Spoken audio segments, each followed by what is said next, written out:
សួស្តីអ្នកទាំងអស់គ្នាថ្ងៃនេះដែរខ្ញុំនឹងមកបង្រៀនទាំងអស់គ្នាអំពីការកំណត់ setting ចំពោះ hero ដែលប្រើ skill ឆ្ងាយៗជាពិសេសនោះគឺ hero Selena ដែលអ្នកទាំងអស់គ្នានិយមយកមកប្រើប្រាស់ជាងគេនៅក្នុង game Mobile Legends អញ្ចឹងដើម្បីកុំឲ្យខាតពេលយូរសូមអ្នកទាំងអស់គ្នាអញ្ជើញទៅទស្សនាវីដេអូទាំងអស់គ្នាបាទជាដំបូងយើងចូលទៅកាន់ setting បន្ទាប់មកយើង scroll ចុះទៅខាងក្រោមហើយយើងជ្រើសយកពាក្យ amp painting យើងចុចបើកវាមក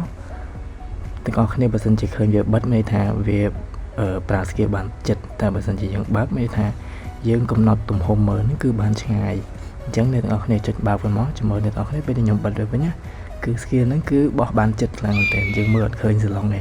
តែបើសិនជាយើងចូលទៅបើកវិញគឺ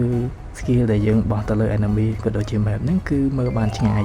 អញ្ចឹងវាពិតជាសំខាន់មែនទែនក្នុងការកំណត់ setting មួយនេះអ្នកទាំងអស់គ្នា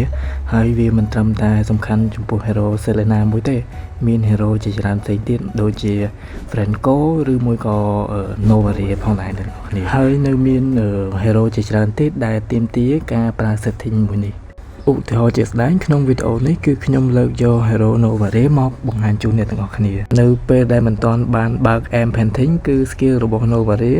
និង map គឺមើលបានចិត្តខ្លាំងតែបន្ទាប់ពីខ្ញុំចូលទៅកាន់ setting និងបើកកំណត់យក amp painting នោះ skill របស់ Novaria គឺមើលបានឆ្ងាយជាងមុននិងបាញ់បានឆ្ងាយជាងមុនផងដែរអ្នកទាំងអស់គ្នានេះក៏ជាចំណុចសំខាន់មួយដែលធ្វើឲ្យការលេងរបស់យើងមានឥទ្ធិពលជាងមុនផងដែរចឹងបើសិនជាអ្នកទាំងអស់គ្នាគិតថាវីដេអូនេះមានប្រយោជន៍សម្រាប់អ្នកទាំងអស់គ្នាក៏ដូចជាអ្នកទាំងអស់គ្នាគិតថា hero មួយណាដែលទាមទារការ